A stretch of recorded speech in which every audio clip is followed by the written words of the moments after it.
Have fun putting it back. I gotta go now. I thought this jerk was gonna pay for it.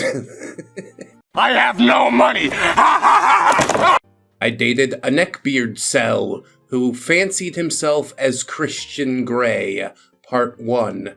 That's from the old 50 Shades book, you know. My tastes are very singular. Enlighten me then. This is a bathroom. I like to take Mondo dumps. Hi, everyone. I don't know how I haven't come across this sub sooner. I've been reading it for a few days now, and so many of these tales reminded me of my own encounter with a neckbeard, probably more so incel, so here goes. It's gonna be a long one. The year is late 2018, and I have freshly turned 25 and gotten out of a long-term relationship because it wasn't healthy for either one of us, and I was looking forward to starting my life as a new single woman in the Pacific Northwest. What could possibly go wrong? Nothing can possibly go wrong. Possibly go wrong. That's the first thing that's ever gone wrong. I spent a lot more time on Reddit at that point. Nothing dirty, but casual chat with a lot of people, as well as some roleplay. I used to roleplay a lot, and now, with my newfound freedom, I was ready to pick that up again. I mostly stuck with anime, but at that point I also ventured into Marvel RP. I don't want to brag, but I'm a very good roleplay partner, and as my fellow RPers know, it can be hard to find a partner that matches your ability. After a few weeks of searching, I get a message on Kick, primitive, I know, from a man who we will call Christian. Christian and I plan out our roleplay stories and our characters, etc., and get things going. Now, when I'm roleplaying, I really like to get to know my partner. Every long-term RP partner I've ever had, we've become friends, and I still talk to some years later on a regular basis, long after the role-playing has ended. Is this like normal, fun role-playing? Because I used to do some D&D role-playing on a message board, but something tells me that this has another side to it. Although she did say nothing dirty. Maybe my mind's running away with me. Naughty. Anyway, I get to know Christian a bit. And looking back, I looked over so many disturbing red flags. The moment Christian and I started speaking, he made it known that he was a brain cancer survivor. I won't ever berate a person for speaking about their illness, but Christian made it a very prominent part of his conversations. At the time, I just thought it was okay, like he was just going through something. And it's not really a topic that most people can relate to, so I listened and helped him out as much as I could. Christian lived with his parents after losing his job when the company he worked for shut down, and due to him having surgery recently, he couldn't go back to work right away, which I guess all made sense. Christian was a programmer and managed to start his own small business. He didn't make enough to live on his own yet, but he made enough to get by. You gotta do what you gotta do, and I was happy that he had some sense of self-startership. I let Christian know that I was recently out of a long-term relationship, working full-time, university full-time, I had friends and family nearby, and that I was a pretty active person, always on the go, and we bonded over MTG, Marvel, creature lore, art, general nerd shit. Yes, I know it well. Yes, I am a nerd, bookworm. I'm studious, from my cerebral cortex to my gluteus. Over the course of a few weeks, Christian started talking more depressed than usual, just down on himself. His illness, which he seemed to be making a full recovery from, and his looks, and how no woman would love him. Long story short, his wife cheated on him and left him some years ago. I fell for the trap, telling him that he couldn't look too bad, and being someone who used to be very down about herself on their looks, I did relate to all of this. Christian sent me a picture of himself. He was pale, thin, scruffy red beard. He didn't have the weight and fedora of your average neckbeard, but he was definitely geeky looking. Honestly, yeah, not attractive, but whatever. I told him that he wasn't bad looking, and he was still down on himself, and he asked me for a picture, so I sent one. Now that I'm older and have some maturity, I can say that I am very pretty, and I am way out of Christian's league, but after that pic was sent, the downfall started. I need to mention that Christian was 34 or 35 at the time, can't really remember, so roughly 10 to 11 years older than me, legal, but really too old for me to consider dating. But from then on, Christian proceeded to slowly and calculatingly guilt me into dating him. Some of the comments went like this. "Oh, you're beautiful. I bet so many guys your age are interested in you, but that doesn't include me. If I were younger, I'd treat you like a guy should, but again, that's not a possibility. In another lifetime, we could have been together, but sadly, this is my reality. I'm a good man. I wish you'd give me a chance, but I won't pressure you." Yeah, go on and on about how time moves in a linear fashion. Boo-hoo. You'll get no sympathy from me. OP says, now, I don't 100% know why I did it. I know partially it's because I had mostly negative male figures in my life. My dad was the greatest man of all time, but he died when I was 6. My mom is also a good woman, but after my dad passed, she fell hard and dated some very abusive men.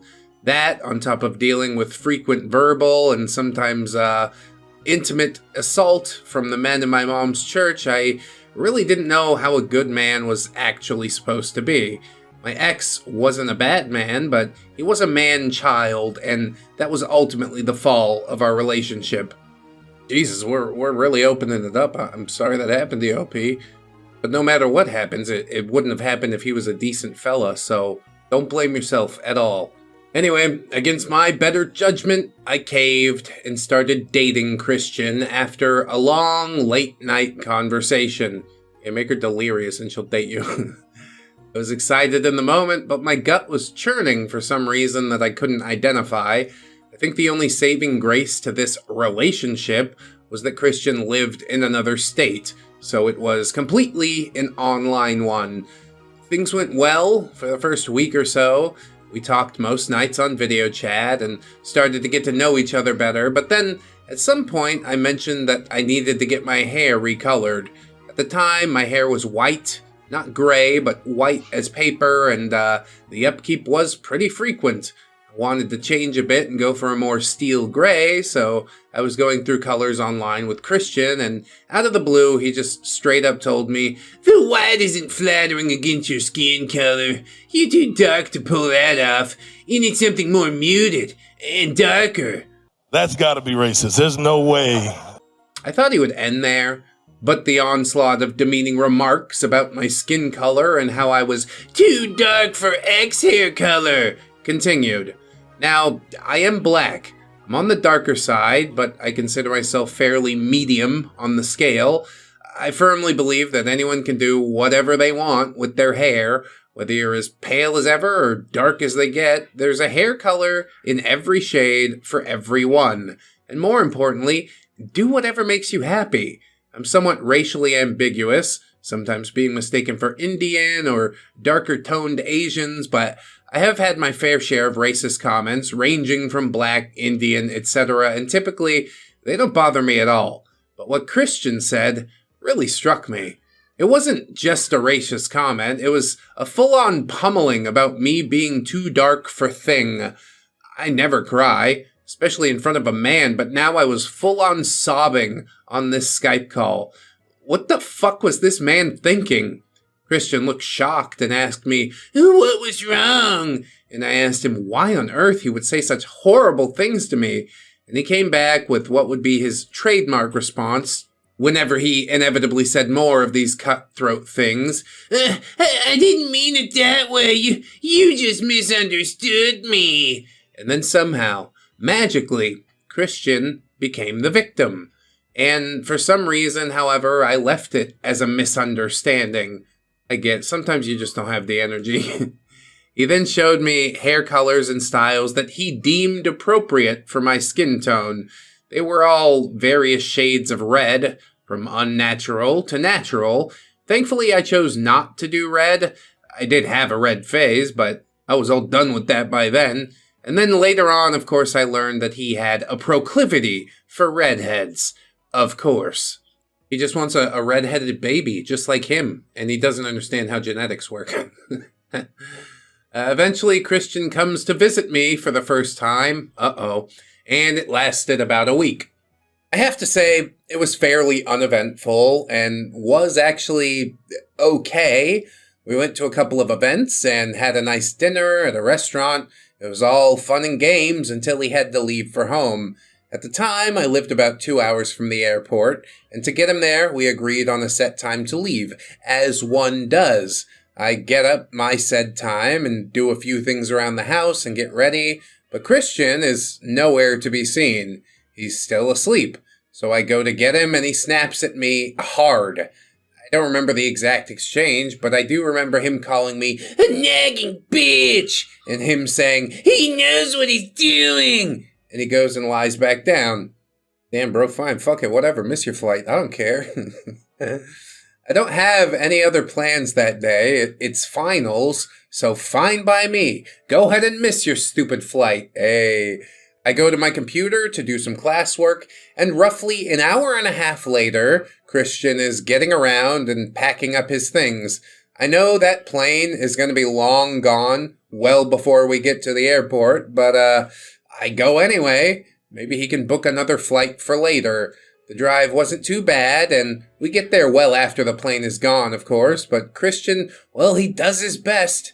I drive off to go get lunch in the city, maybe hit up the comic book shop that I like, and then I get home for some classwork. I find the one free parking garage at the airport to get my bearings and look up a few places to go. Make a phone call, check some notes on my school app, and that's when the phone rings. It's Christian, and I think we can all predict how the call went. "Can you come get me? I missed my flight." The worst part was how upset and somehow shocked he was. If I couldn't hold my tongue, I would have laughed out loud. He said they could put him on another flight in 5 hours. Okay, no biggie. I've spent overnights in the airport before, but he didn't want to wait. He wanted me to come get him. Now I was exhausted, starving, and just ready to go on about my day. I had an assignment I really needed to finish and wanted to get home and get on that. I let him know I had work to do, and his response was, "Well, shouldn't you have brought your laptop? That one's kind of on you." What the fuck? Stop bitching and complaining and blaming me! How is this on me? I was still at the airport, but why couldn't this grown-ass man just sit and wait on his next flight? I mean, he will if you make him. For some reason, I agreed and went to go get lunch together and just talked and walked around some areas of the city. I cannot describe how painful it was.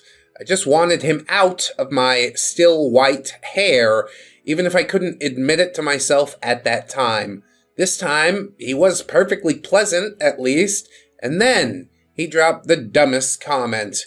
"I guess next time we should have you do the planning for the airport, huh? I was a little off on my time." Guys, I could have smacked this man.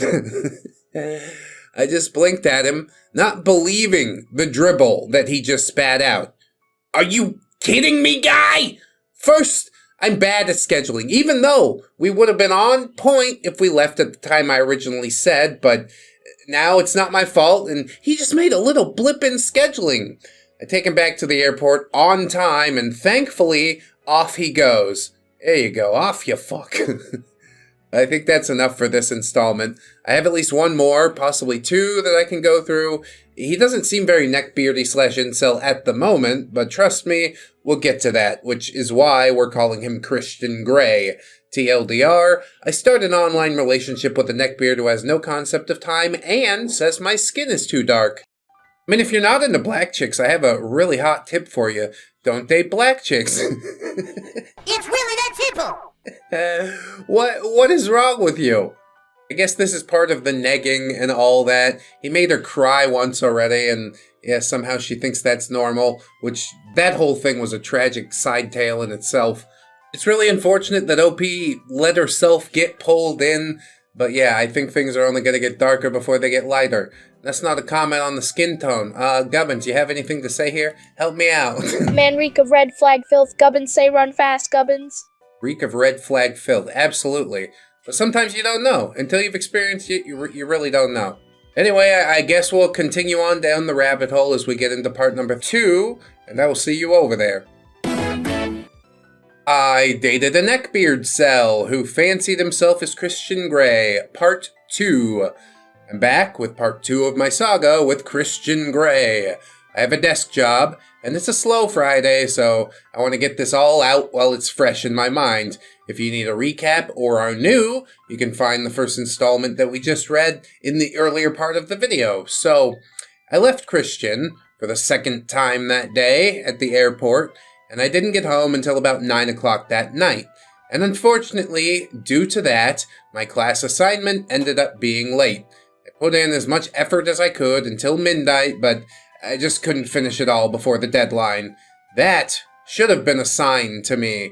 I take a lot of pride in my assignments, and I have never once before or since turned in something late. Even when I managed to get myself a nice concussion, I was still on point for class. Anyway, I was salty with Christian for a bit. Sure, he didn't make me stay behind to miss my assignment, but he pestered me to do it, which was annoying enough. Things from then on became more rocky with us. 2 months into dating, he kept bringing up the topic of living together. Not in the future, but like soon. Specifically in my one-bedroom home. I told him no. Full stop. One, I've only been living on my own for about 6 months maybe at that time, and I was enjoying living by myself and having to be responsible for no one but me and my cat. 2, we'd only been dating for 2 months and had met once. Once! That's not a thing. He told me he respected my wishes, but still would bring the topic up constantly. Yeah, have you changed your mind today? Have you changed your mind since lunch? Yeah, all of a sudden I did change my mind about this whole relationship. Get away from me. Another thing that put me off about Christian was, before he came to visit, he gloated about buying me material items. He quickly learned that that didn't faze me, but being newly single and living on my own, having help with groceries, rent, etc., was really appreciated. Things that I needed. He turned sour at this, basically implying that as a woman, I needed to enjoy shopping and makeup and getting my nails done and whatnot. Well, I hate shopping because, one, I don't like stores, but also because I'm very alternative and most brick shops have absolutely nothing that interests me besides, leggings and underwear. Lastly, I'm short as hell but curvy. Everything is too big and too small on me all at the same time. I do enjoy makeup and nails, but I can get those things done myself. And I only go to the nail salon in the summer for pedicures, really.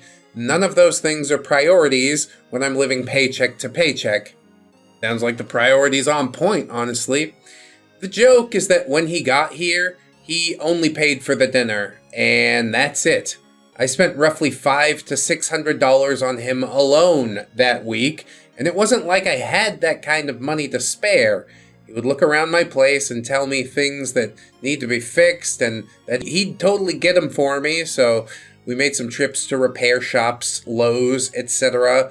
We would cart all the stuff, and then, when we'd get to the register and get the total, Christian would look at me wide-eyed, expectantly. Then I'd pull out my card, and on the way to the car, he would say, "Well, if I'd known it would cost that much, I would have paid for it." Are you kidding me, dude? You saw the total on the screen, and then literally looked at me to pay for it. This happened like 2 to 3 times, until I finally understood the drill, and then just refused to go shopping with him. Don't get me wrong, I don't expect a guy to spend money on me, that's not the point, but if you're gonna offer to help someone, but back out at the cash register and make the other person pay, well, you're a special kind of awful. I'll tell the cashier straight up, I don't have money for that shit. Have fun putting it back, I gotta go now. I thought this jerk-off was gonna pay for it. I have no money! You've allowed yourself to be crushed under the weight of the social contract. Anyway, funny thing is that he'd buy me super cheap shoes and lingerie randomly, and by cheap, I mean prices even Wish.com couldn't beat. Or Temu, I guess, in the modern day. It was always stuff that I hated, and I later learned that he'd buy me stuff that catered to his own proclivities, of course. But I did find it extremely insulting. I'd let him know that I was struggling to pay a bill, and instead of helping with that, he'd buy me nighties or a crappy pair of shoes. He deduced me to a dub female that could be pleased by buying her material items, and he was proud of it. I told him eventually that if he isn't going to help me where it counts, then don't buy me shit. I need a roof over my head more than I need a stupid pair of 5-inch heel boots. It does seem like rather entitled for OP. You know, you're supposed to say thank you for a gift, but at the end of the day, it's really not a gift for her, is it? I just want to see you wear these things. So needless to say, I couldn't trust him to actually help with rent and utilities, so that was another reason that living with him was a no-go.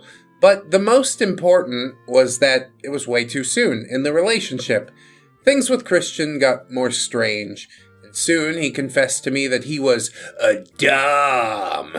Yeah, okay.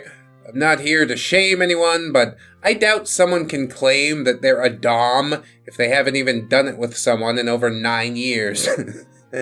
Christian hadn't even had a relationship or a one-night stand with a woman since his wife left him.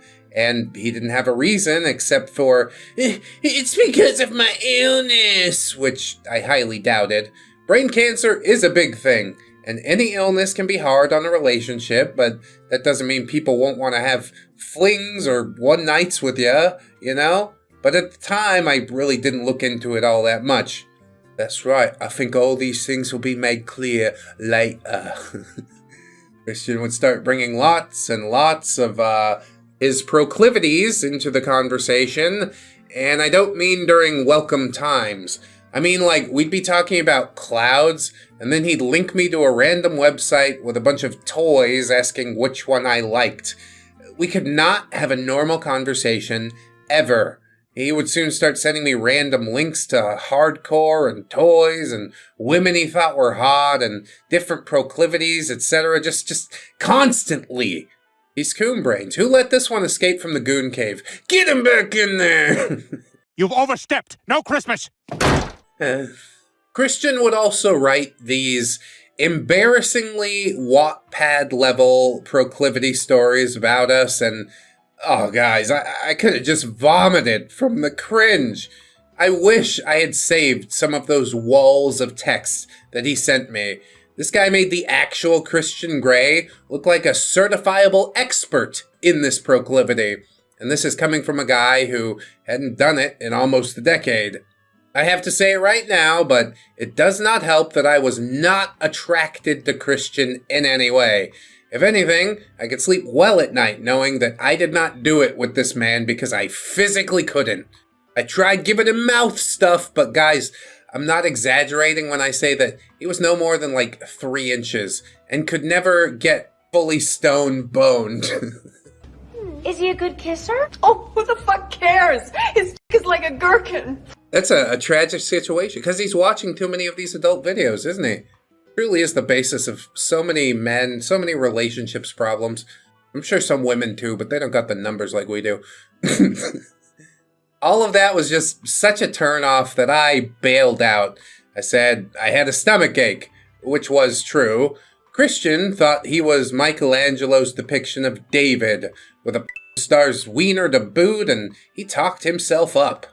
I don't think this man ever looked in the mirror once, but ignorance is bliss, I suppose. Physically, he was not my type, and he was just the kind of guy that turned women off simply by speaking. He fancied himself a genius on par with Einstein and Hawking, but no one recognized his talents or thought process. But boy, did he peacock his intelligence. And God, he insulted mine and everyone else's constantly. This is coming from the guy who didn't finish high school, but by his words, he was far past high school level by the time he would have graduated anyway. I don't believe you. So the flaunting of book smarts, inexperience with intimacy, and the wafer-thin neckbeard/incel look, needless to say, this man was basically walking vag deterrent. So many things he sent me and claimed he liked made me retch, but it was also hilarious because he had likely never done any of them. Oh no, he spent an entire decade watching it on a screen. Nothing less will satisfy him at this point. You need to be very careful. Although I guess she knows. She knows now. I wasn't here when it was happening. I couldn't save you from yourself. I also want to put in again that I'm not shaming any fans of that Proclivity. I'm not into much of it, but you do you. Christian just misunderstood all of it, and honestly, it made it disgusting. His idea of it was tossing a woman around, or at least imagining he could, and then making them subservient 24/7. It was sickening. Yeah, I'm not liking that one little bit. He soon started gaslighting me, and at the time, I didn't know what that was. I honestly thought I was losing my frickin' mind, and he would press me to get medicated. I have depression and anxiety, like a lot of people, but I have personally just learned to cope, and I don't feel the need for medication. If I did, I'd certainly go for it, but I've had it under control for a while, and honestly, I'm happy. Christian would not stand for that, however. He would lecture me. He also imagined himself a doctor, and even said, "I know enough to be able to self-diagnose."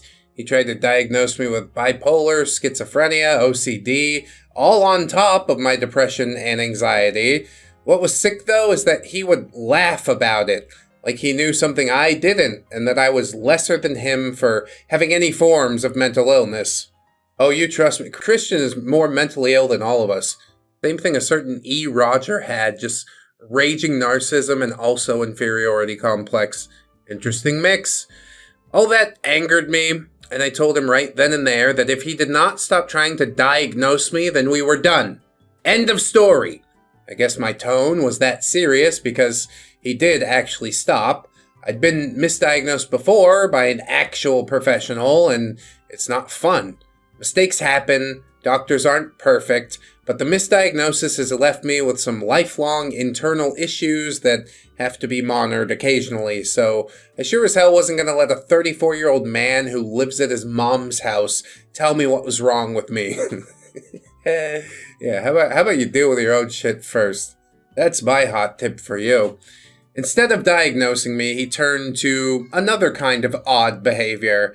I was going out a lot at the time on weekends, drinking with friends, seeing family, weekend getaways. I was living it up in my 20s, as one does.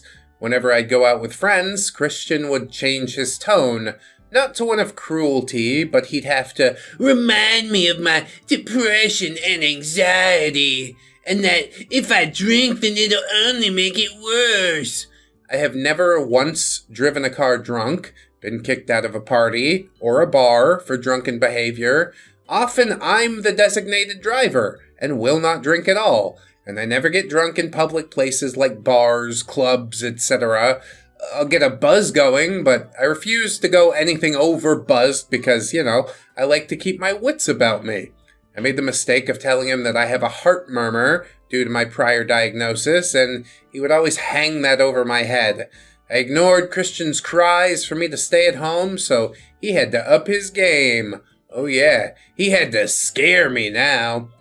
There's nothing scarier than existing around him. I'm immune.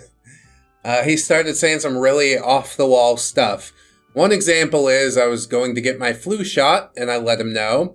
I got caught up at work that day and put it off and didn't do it until a few weeks later. I told Christian again that I was going to get one, and he thought I already did. I told him I put it off for work, but that I was on my way to the clinic at that moment.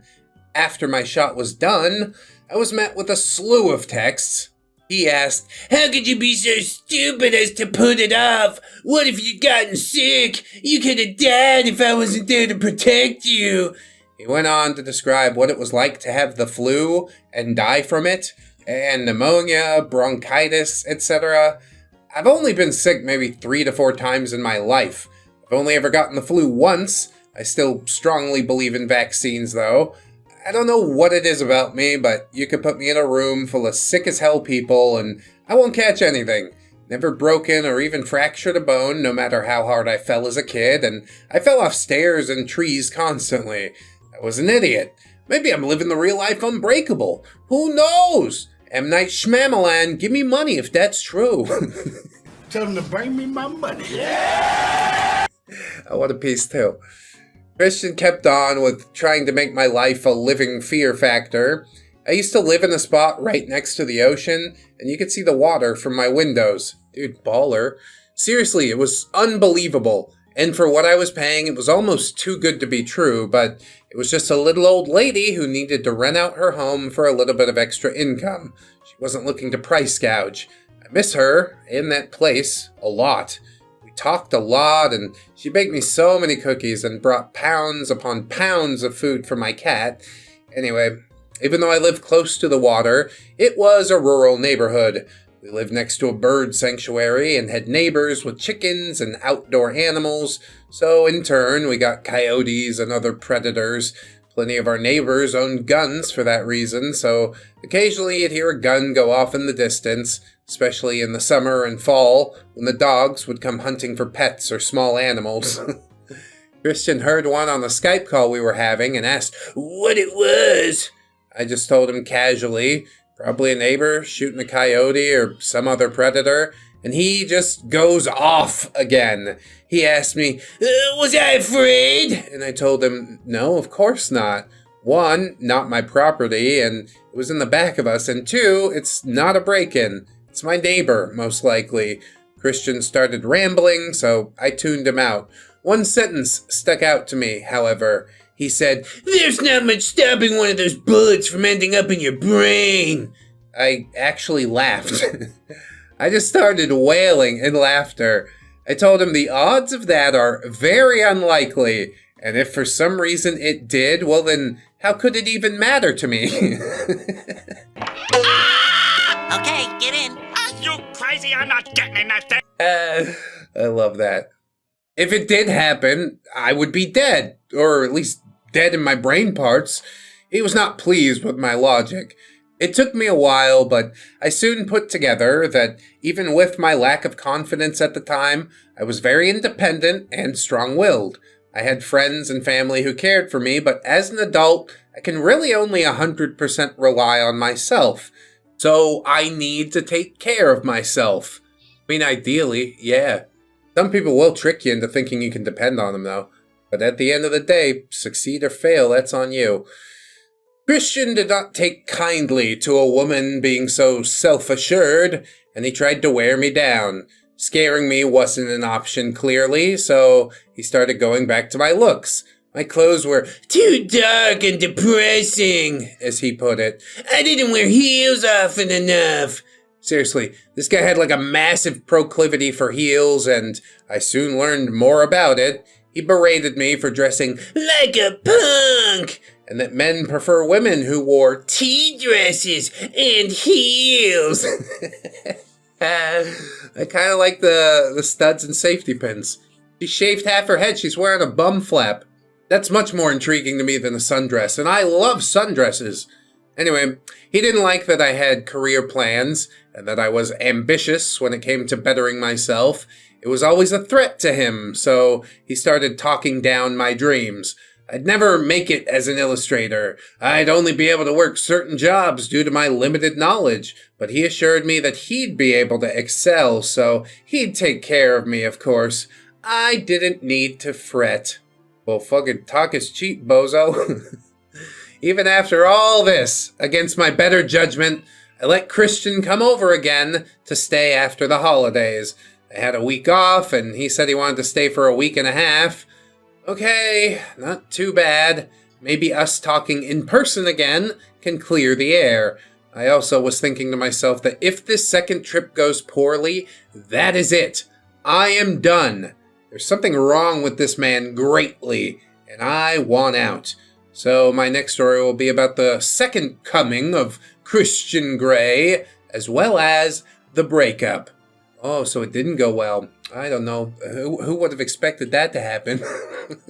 I saw that from a mile away, and my brain's made of cotton. Me personally, I'm excited for OP to escape the orbit of this man. I'm sure you got some nice words for us, Gubbin. What's going on with you? Man talk big, act small. Fear no weapon, fear no word, only fear wasted time. Gubbins say, toss weak man like bad fruit, Gubbins. Only fear wasted time. Damn, that's real. I've been living with my mom for so long and haven't dated in years, so I'm still learning. It's a process. Oh my God! I don't know if I can let that slide. I dated a neckbeard cell who fancied himself as Christian Grey, part number 3. So, here comes the near end of me jotting down my turbulent 6-month excruciating relationship with Christian. I mean, I'm sure it was excruciating, but also you're getting paid for it, so I've done worse things for less money. This second to last episode will be by far the most stomach-churning and fucked up one. I mentioned in my last post that the breakup will be in this one, but that's only partially true. I didn't realize how much more I needed to discuss with you. It's December 31st, 2018. I'm leaving a family event to go pick up Christian from the airport. Again, I had that nasty gut feeling, and I didn't know what was to come. I vowed myself again that if this trip went wrong in any way, then it was over, for my own sanity. I pick up Christian from the airport, and all is well until I get on the freeway.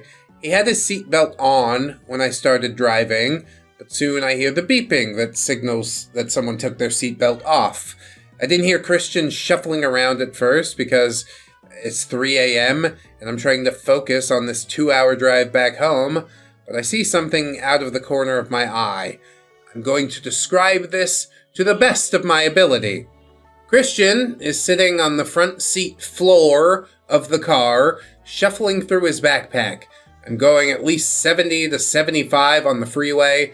I was in shock. First of all, I'm driving on the freeway, and there's a passenger on the floor of my car without their seatbelt on. Second, I know this man was tiny, 5'7", maybe 135 to 140, but like, how the fuck could he fit down there? He's got that red-haired leprechaun powers. Leprechaun! Leprechaun! Yeah! I scream at him to get back into his seat, and I asked, what the hell was he thinking? This man looks up at me and goes, stop overreacting, it's no big deal, as calm as possible, and keeps shuffling through the bag. I do the only thing that I can do to prevent the possibility of manslaughter, and I pull over until he's finished. Now he's angry and starts berating me for being a nagging bitch all over again. I don't say much and keep on driving. We get home and I crash immediately as it's 5 a.m. Should have turned around and brought him back to the airport. I have the next few days of work off, so we go to a local museum. It's cold in the Pacific Northwest, about, 8 to 11 degrees at the time. Cold, but still okay to be outside, sort of. So of course we dress warmly. He pesters me into wearing heels. Fine, whatever. I bring a backup pair of flats in my bag. We were outside a bit after arrival, and my feet were so cold that they were ready to fall off. Keep in mind, he specifically asked for open-toed heels in like 10-degree weather. Also, I have an iron deficiency. I get cold, and I get cold fast.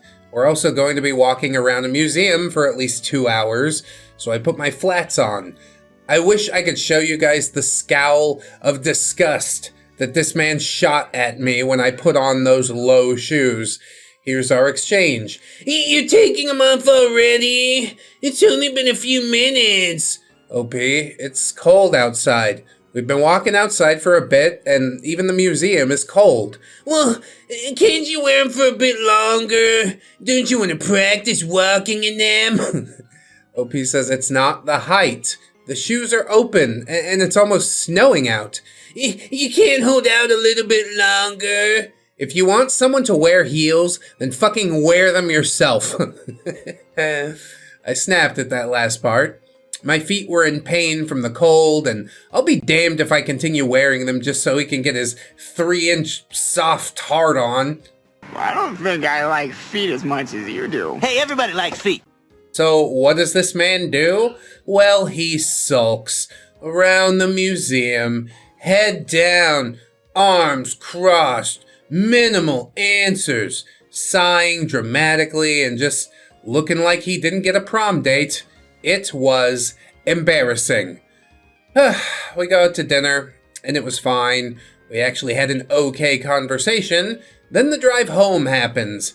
I was on birth control at the time, but I'm not an idiot, so yeah, rubbers are still a necessity. He brought up the topic of doing it. Need to remind you that I had not come to terms with the fact that I found this man visually and mentally revolting, so we hadn't done it yet, but I almost pitied him and his 3 inches, so I brought up them rubbers. He said, they were uncomfortable, even though he'd been celibate for a decade. Yeah, sure thing, bud. They all say that. I told him no glove, no love. He then starts telling me, a woman, about birth control pregnancy rates. I just kept driving.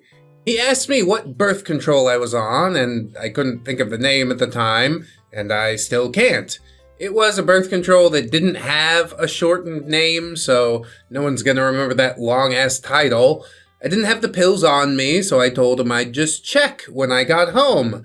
He asked me, what did they look like? It was an unassuming white pill, so yeah, really nothing special. Well, this hero of a man took it upon himself to search Google images of birth control pills and shove the phone in my face while I'm driving. Does it look like this one? How about this one? What about this? This man was legit scrolling through images of birth control and putting his phone in my face as I drive. Yeah, if I just find the right picture on Google Images, then you let me bust inside. I think I even saw an Aleve soft gel in there. I yell at him that I was driving and to get his fucking phone out of my face. He then goes back to sulking after telling me to relax. It's not a big deal anyway. You probably wouldn't even get pregnant. You could always get an abortion or something. He mutters to himself as he dramatically sighs and looks out the passenger window. She thought about throwing him a pity bone for like half a second, and then he ruined it all. Opie says, at this point, I'm scared. He was willing to get us into a car accident to try and convince me to have rubberless intimacy time with him. I sit in silence and think to myself, I was sure that he wouldn't try to put hands on me. As dumb as he is, I had more weight on him, and I was lifting weights at the time. I knew I could throw a punch and knock him the fuck out if needed. As dumb as he is, he and I both knew that his expertise lied in mentally wearing a person down and playing mind games, which explained his gaslighting and narcissism. So I made a point to keep my wits about me and keep one thought ahead of him. A lot of things after that were just kind of a blur. I went back to work. He laid on his ass all day and just played around on Reddit. He was a mod for a massive community until he got banned, and he claimed that that was his work. He used terms like second in command, captain, sergeant general to describe his roles as a mod. That is good cringe right there. Oh. Wait, are you a Redditor admin? Oh my god. God. I thought he made me cringe before, but I could not stop my face from contorting whenever he said aloud any of those roles. He assured me that spending time on Reddit would help him exceed with his programming skills. Yeah, I mean, like, you could actually look for a real programming job, but, okay. I let my coworker know all about this, and she expressed her distaste for Christian Grey the day of. I don't know why I didn't listen to her. We all do dumb things, I guess. But one day at work, I don't remember specifically what led up to it, but Christian and I started fighting. I know for a fact he called me a name and insulted my appearance, and this time I ripped him a new one. He tried his old tactic of me just misunderstanding him, but I had the screenshots to shoot back at him, proving exactly what he had said. He got quiet for a long time, and I mean hours. I assume he was thinking of a plan. Eventually he gets back to me and says, he was just kidding, and I don't know why you're overreacting so much. Took you that long to think of that bullshit? OP says, no, none of that. I told him he knew exactly what he said, and he did have intentions to hurt me. And I told him that we needed to have a talk when we got back home. I assume he knew what we'd be discussing, so his tone changed. He went back to the wounded animal stance, that he was just a victim, that he didn't mean it. I wasn't budging, so he pulled another weapon out of his arsenal. He was gonna end himself that night. I'm not proud of it, but I sighed and held my head in my hands. Everyone knew he was bluffing, but I guess on the very off chance that he did mean it, I slowed the conversation down and told him that we would just talk tonight. He kept going on and on about how his life was worthless and how he wanted to end it. And I just let it happen. I didn't know what to do. I hardly believed him, but at the same time, I don't know, I didn't want to egg him on. I ain't falling for that one. I mean, that's tragic or whatever, but you do you. We all make choices.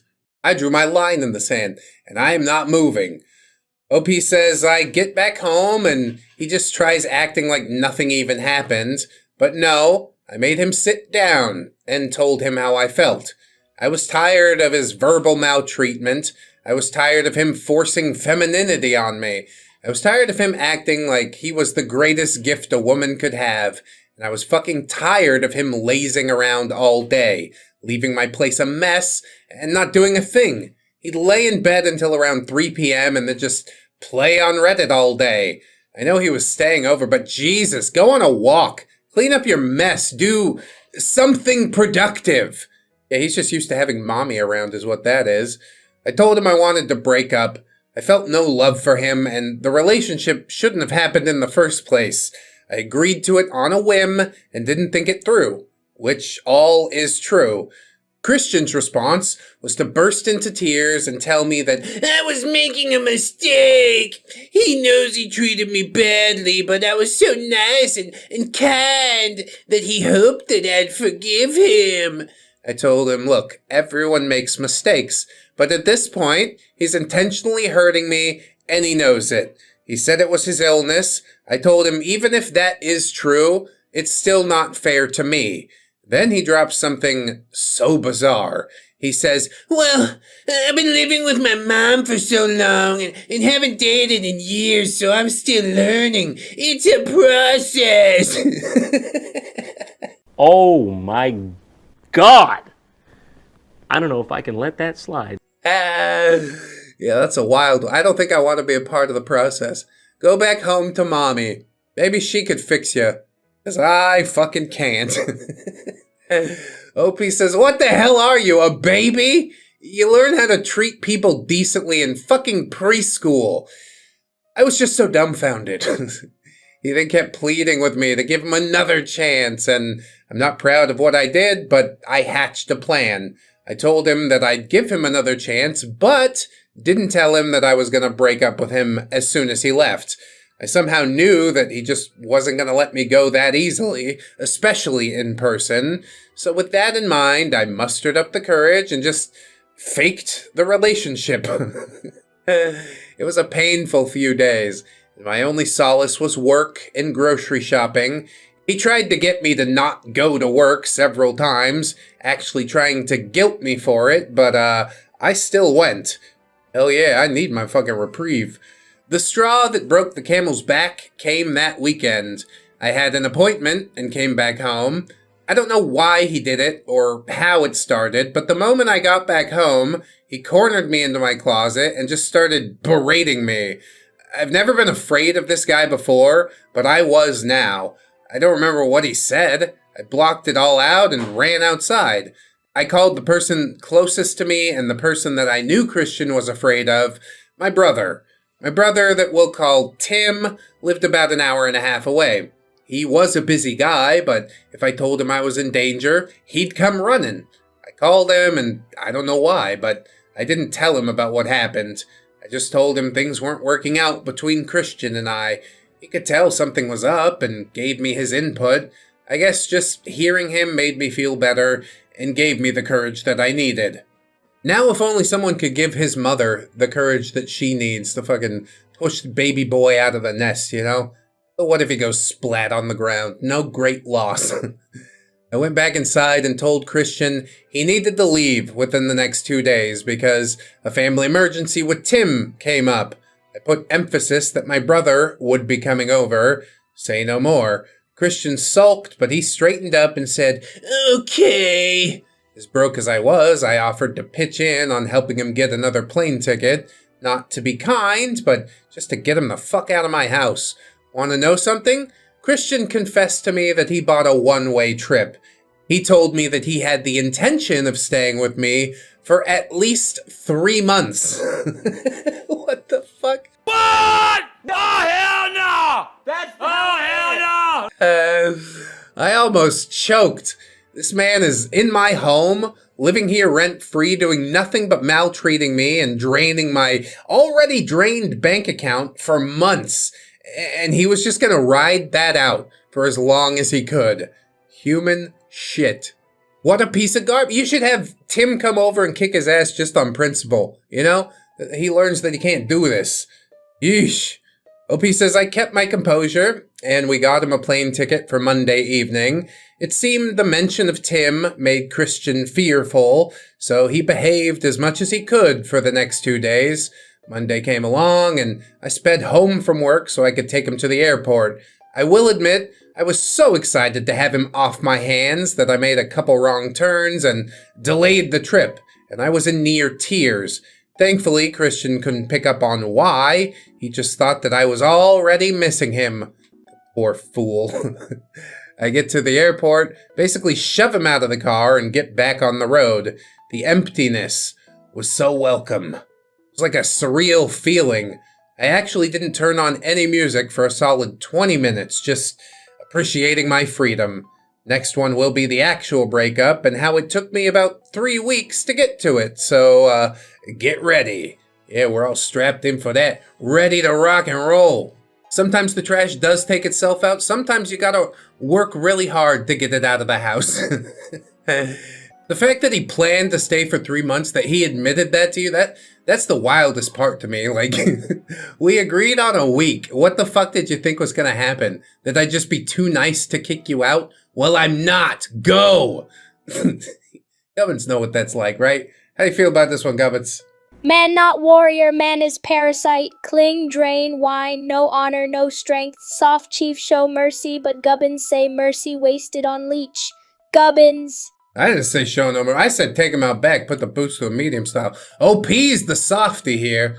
But really, yeah, she's sort of doing it for her own safety. So I get that. We have a plan. It's in motion. Everything's fine. Let's get into the last part and see how this thing wraps up, shall we? I dated a neckbeard who fancied himself as Christian Grey. Part 4, the finale. Thanks for waiting, guys. Sorry you had to spend your weekend without an update, but I was busy getting housework done and my fingers were fried from work and typing up this juicy story. I'll also respond to all the lovely comments and messages that I've been getting once this is posted. You guys are seriously awesome. We left off with me kicking Christian out, taking him to the airport, and me enjoying my silent ride home. It was late, but I was thinking to myself about how I could bring up that I no longer wanted to be a part of Christian's life. Once, he threatened me with sewer slide when I considered breaking off our relationship in person. 2, he was really a gaslighting mastermind, and even with me staying mentally ahead of him, I feared getting trapped in his sticky incel machinations once again. So I gave it a bit. I talked to him for about a week, and things got annoying. Christian knew the breakup was heavy on my mind, and I confessed to him many times that he, nor the relationship, made me happy. So whenever we had text conversations and they went well, he would always end it with comments like these. I think we're doing better. We've been working on ourselves and our communication has improved. You seem happier, and I feel happier, don't you agree? We've had so many good days in a row. We seem to be on the upward swing in our relationship. Yeah, what a positive beat. I ain't falling for that for a second. I never wanted to go to marriage counseling with you. I loathe you. It was cringy, annoying, and most of all, suffocating. He refused to acknowledge the elephant in the room, and my answers were dwindling and turning shorter. I just started running to places. I live in the Pacific Northwest, so there's lots of places you can go that are secluded, away from people, and those became my refuge. God knows I needed the exercise, but I was also literally running away from my problems. As nice as it was, this was not the solution. Hell, I even told Christian one day that I wanted an open relationship. Anyone who knows me knows that I'm monogamous as all hell. Nothing against poly people, but it's a hard no lifestyle for me. The fact that I was considering doing something that was extremely uncomfortable for me was driving me mad. I was considering it just to get away from Christian, to have any kind of normal relationship with a healthy partner, and quite possibly a better-looking partner as well. Okay, but I don't understand why we don't just cut the cord, you know? Take one step on that rope and I'll cut it. Polyamory is weird, though. I'm sure some people think it sounds fun on paper, but in practice, it's a fucking living nightmare. I would bet anything. Anyway, OP says, I tried to break up with him, guys. Over and over, I tried to break up with this guy. But anytime I told him that we needed to video chat or have a serious conversation, he would bail, feign illness, or just get really quiet for the rest of the day. Maybe he doesn't deserve a talk. Maybe he does just deserve a text message and you block him on everything, no? What's worse is that he'd tell me how great we were doing now and how he was so happy. This went on for 3 weeks, guys, until I had had enough. I waited until I was at home on a slow day, and I just let it out to Christian via text that I was done. There you go. I kind of like this OP. A little bit materialistic, I guess, but fairly no nonsense. You know how to push for what you want, and that's a good thing to have. OP says she told him, I know that acting nice was all a facade until I felt comfortable again. I didn't love him. I lost love for him the first time he showed up at my house months ago, and I was ready to move on. I need to explain the emotional toll that Christian's behavior had on me. I'm not a social person, but I am friendly, and I have an undying amount of empathy to give. I'll drop everything I'm doing to help the ones that I care about. I just figure it takes $0 to level with someone and try and understand their experience, but by this point, I really did have 0 empathy left to give. I was a shell of a person with no positive emotions. I never had a hard time listening to someone vent, but I just couldn't listen to my friends' and family's grief anymore. Yeah, you're dealing with your own shit. My soul was completely sucked, and I did not have the emotional energy. Christian was an emotional leech. And a literal one. Fucking couch surfing bum. Go back with mama. He said earlier on that I had a lot of empathy, and I believed that that was something that he craved. As venomous as this guy was, he was also very weak and needed sympathy and empathy to prey on. Constantly. I don't know what it was. It was like those emotions were his life force. He was literally a psychic vampire. He became stronger by wearing others down. Yes, literally and figuratively, you are his sustenance at this point. I like that OP didn't let it happen. Shipped him off back home to mama. You're not my problem no more. Anyway, Christian didn't act surprised. He just said, he knew it was coming, and he was just trying to stop it. I told him that that was extremely unfair, and he was essentially holding me hostage. He said, he was afraid I was just gonna ghost him. And I told him that that crossed my mind many times, but for the sake of my own closure, I at least needed to tell him over text because he made it apparent that he wouldn't let me dump him in real life. He tried playing the victim card, and I told him that that no longer works and has run its course. He was a 35-year-old fucking man. I reminded him of that.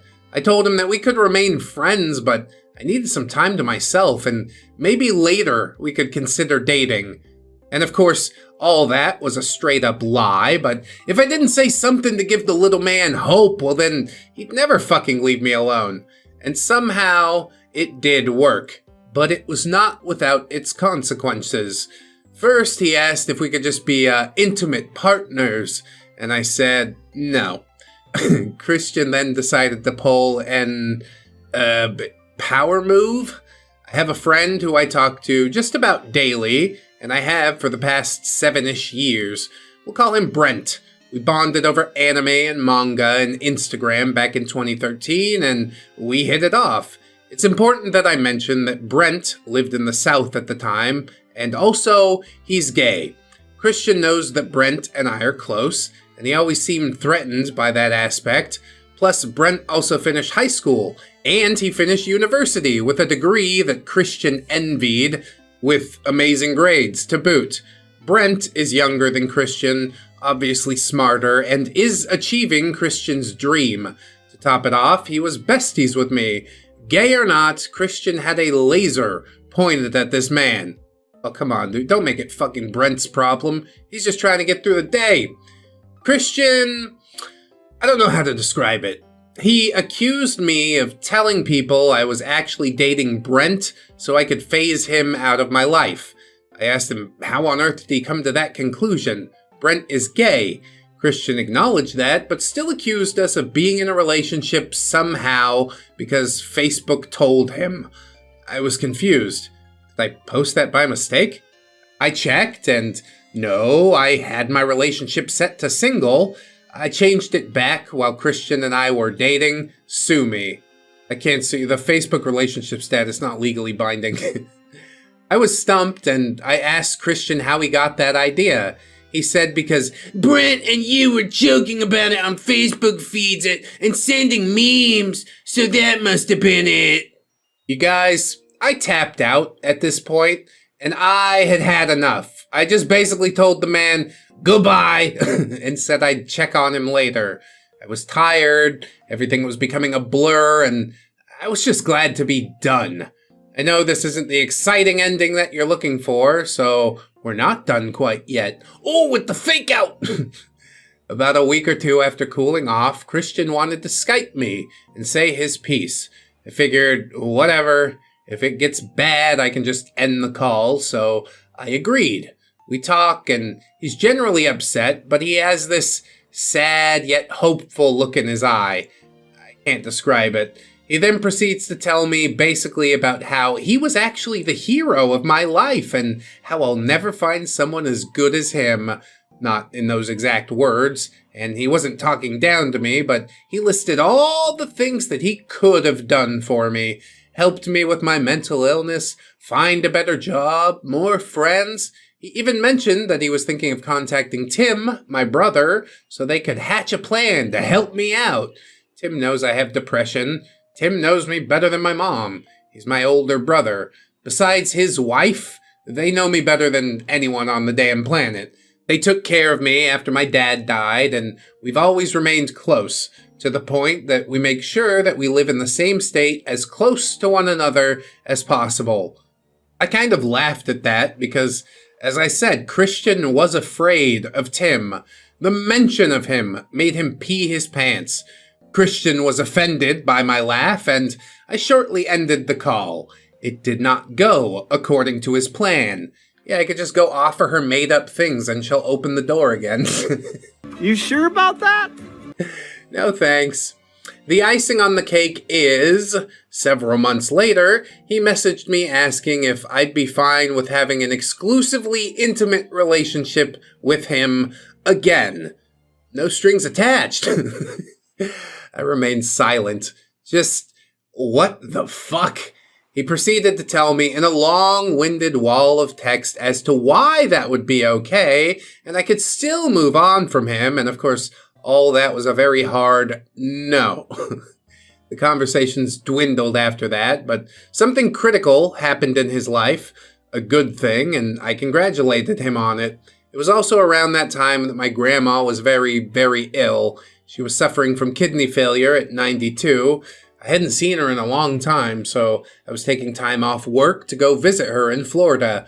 It's taken me a while to come to terms with this, but the day that I was leaving to go see her, my mom called me at work and said that she had passed. My mom, being the saint of a woman that she is, held her own mother as she died, telling her that everything was going to be okay. I broke down at work, but managed to drive home later that day, and I knew that if I just went home, I'd do nothing but sleep, so I tried to keep my mind busy at work for as long as I could until I just couldn't deal anymore. Sorry about your grandma, but inevitably, yeah, Christian will use this to his own devices. That evening, I told Christian everything, that my grandma died the day that I was leaving to see her, my mom's side of the story, and what needed to happen next. I told him how upset I was, how I should have known better. All he had to say was, well, you're generally pretty upset, so this isn't a big deal. What the fuck? It's like the worst response you could have had ever. I am glad this pathetic, underwhelming excuse of a man was not in my line of sight. I would have gone to prison for murder. So instead, I ripped this worm a brand new aching beehole with my words. I tore him the fuck apart. Things I have never said to a person before and never will again. And his response was, "You're right. I apologize." He's not sorry for anything. That was it for me. I never contacted him again. He did message me a few times on several platforms, but I always leave him on red. He asked me if I was dating, asked about my mental health, tried to pry into my life, but I did not budge. I was done. So, that's it. Christian Grey was phased out of my life. I had a hard time communicating with people after that. I was on the defensive. I couldn't tell if someone was lying to me or telling the truth or something in between. Everything someone said was an attack, and I just kind of kept to myself for months after that. I got back into the dating field pretty quick, though, and just talking to some somewhat normal guys was pretty helpful. I met up with a handful, and unfortunately one ended in physical maltreatment, and that was a major setback. But a bit after that, 7 months after kicking Christian to the curb, I did meet a great guy, and we started dating. We're happy together, making plans to move in with each other, and just every day with him is awesome. It's unreal. Plans to move in together after 2 months? No, how long's it been for real, though? Don't do it too quick, that's crazy. Me and my wife waited 6 months, and that was pretty crazy. We still had a lot to learn about each other. But 9-10 years in, hey, look at us go. Never say never, right? A lot of incels will tell you that women want, 6 figures a year and all this other stuff, and really all most women is looking for is a dude that's like not an abject piece of shit. It's a pretty easy bar to get over, if I'm honest. If I could do it, you could do it. Christian's not going to be able to do it because he lives with mommy. He's enabling all of this. Anyway, OP says there's some bits of info I'd like to add. It was too much to put into the actual story, so here's a list of things that I could not add. Oh, he's still going, okay. Christian lied to me about his age. He was actually about 3-ish years older than what he told me, so 38, almost 40. I just turned 25.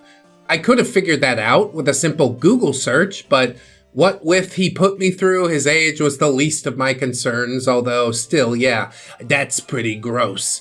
I made contact with Christian's ex-wife. She is honestly the sweetest woman. She said he was cruel to her and her daughter, but not to the extent that he was with me. He constantly threatened to end himself when she called him out, so she was trapped in her 20s with a child and Christian hanging those things over her head. Yeah, she couldn't take it anymore and eventually left. You can only play that fucking card so many times, Speaking of that, Christian told me that his wife cheated on him. Untrue. I don't want to give too much away without the ex-wife's permission, but Christian had a penchant for attempting to cheat himself. The key word there is attempting. Yeah, but he's got a teeny weeny and it don't even work too good. Why are you embarrassing yourself like that?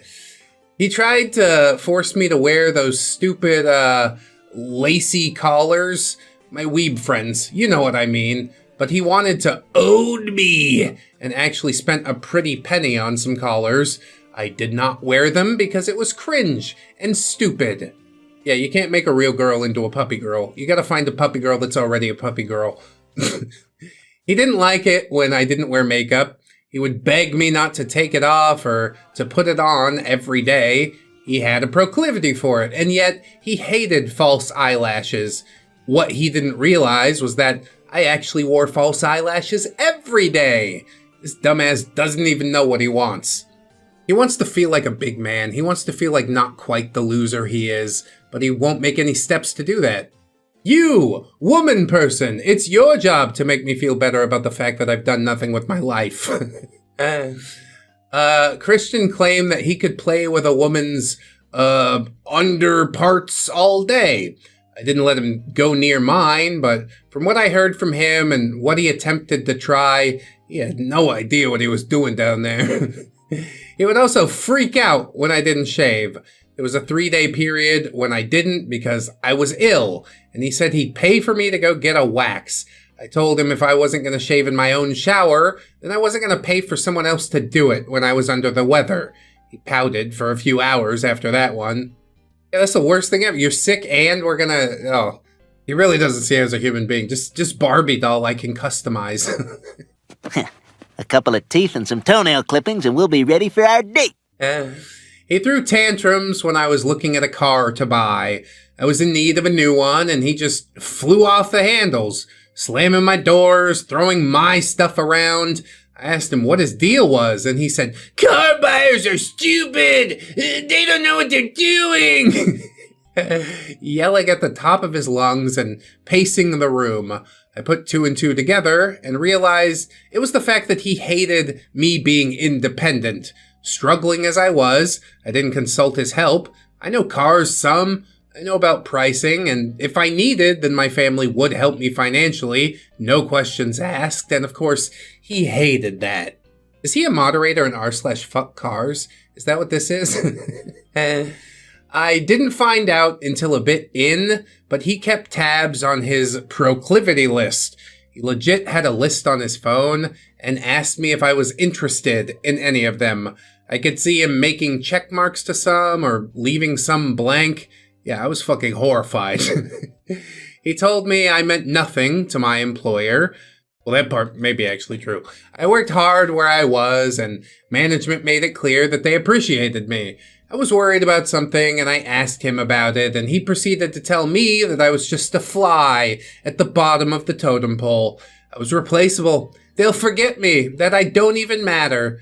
Well, I loved my job, and I busted my ass for it, so that really hurt, and I'll admit that I cried on the way home. I confronted him about it, but was met with another, "I didn't mean it that way," charade. Again, I think that's just another attempt to undermine your independence. Although I do want to be clear on this and say never put the job above yourself, because you will be replaced if you drop dead. You know what I mean? Self and family comes first all the time. The bills will get paid one way or the other. Anyway, he asked a nurse at a hospital out when she was on the job. It must have been more than that because she reported him to the hospital staff, and he was no longer allowed to go near her. Jesus. It wasn't a full-on restraining order, but he was barred from going near her or having any contact with her at the facility. Who the fuck asks a nurse out at work? 1, they're busy helping people, not getting patients' phone numbers. 2, I imagine that would be some form of HIPAA violation, especially if he's a patient at the hospital. This woman is not going to risk her career over some wispy ginger incel. We were watching a show about a woman who suffered an acid attack and was left paralyzed by getting beat by a stalker. She said during the attack, all she could think of was her daughter. Christian took it upon himself to say that she was lying and that the attack must have not been that bad. When you're really suffering, you can't think of anything, and only I have suffered real pain, unlike her. All right, we'll test that theory out. I'm gonna throw some acid in your face right now. And I was able to put it all together, says OP, and I found out that he is still active on Reddit. It all makes sense now. The way he treated me, the way he wanted me to dress, wanting to take me to super expensive dinners, which I denied. He also had a thing for maltreating ladies of the night and strippers. He's never been in the presence of either, but I've read his roleplay stories and they are all geared toward maltreating women in that line of work.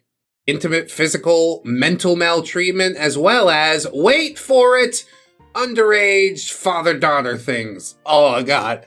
Oh, God! I hate it! You're horrible. You're an irredeemable monster. Yeah, please burn it. Burn it with fire right now. You really saved the bombshell for like the last paragraph of this fucking story. Let me tell you that. I thought about not reading all this, but I'm not glad that I did either. But that is the bombshell. OP says, fucking foul beast this guy is. Super foul. How do you get that foul? Whew. Thank you to everyone for tuning into the shit show that was my life for 6 months. I appreciate all of you. Stay clear of the neckbeards and incels. For me, please. Added in some details. Also, some of you wanted a more in-depth physical description, so here it is. Short little man, like 5'6" or so, sickly thin, like legs the size of my arms. I'm not trying to body shame, but damn, he was so skinny. I thought he'd break at any given moment. He said being that thin was normal for him, so I guess it wasn't from the medical procedures. He doesn't dress bad, but not good either. Complete lack of skincare, some pimples, and he made it clear to me that guys who care for their skin or use beard creams are totally gay. Duh. So yeah, his skin was no good. Dry, cracked, just ugh. Thin red hair, facial hair, cold, dead blue eyes. Seriously, if anything scared me on this man, it was the way he looked at people. Like everyone was just the scum of the earth. He had the gaze of a zombie. I mean, scum of the earth implies some hatred. Zombies don't have hatred. They don't feel shit. I guess maybe they look at people like they're meat. So perhaps it does fit. So yeah, this man was just underwhelming in every sense of the word, but somehow wanted women to fall at his feet. Good luck with that shit. Edit, I firmly believe this man suffers from delusions of grandeur. He told me that in 4th grade he was proven to be past 12th grade knowledge. For any non-American readers, that's roughly 9 years old. He claimed at 14 he was gun running, transporting guns illegally to people, as well as using and transporting illicit drugs. He dropped out of high school since it was super boring. I asked him if that was the case, and if he was that intelligent, why didn't he attend another school for the intelligent? And his excuse was that he wanted to do other things. I don't know about y'all, but I ain't buying that. Facts, OP. I wanted to do other things, like running guns and drugs at 14 years old. Sure, buddy. The truth is, this probably was a super hard lesson for OP to learn, but, you know, I guess it's one of those things, you gotta find what you don't want to find what you do want. It's just, yeah, really sad that this was one of the stops along the way toward that. How'd you end up feeling about it, Gubbins? Gubbins see many beasts, but this one filthiest of all, tiny in body, massive in delusion. Burn, stink from memory, move strong, live free. Gubbins. Burn, stink from memory, move strong. Yeah, I think the best we can do is move on from it. OP seems like she's in recovery and doing what she needs to do to get through this, and I'm glad that you felt brave enough to share the story with all of us here today. Listen to the podcast services if you'd like some more, maybe at work. This was a bit of a quieter one, a different vibe, but if you liked it, let me know. You could also sign up on the Patreon or the YouTube memberships. Those are super important to the channel. Maybe even share the video around. Let them know that old ReddX is back. People liked laid-back ReddX once upon a time. I think they can again. Anyways, always remember, friends, that you are loved, you are worthy, you definitely deserve it, and I shall see you in the next one. So until then, bye-bye. Nani baka, nani baka, nani baka, nani baka, nani baka.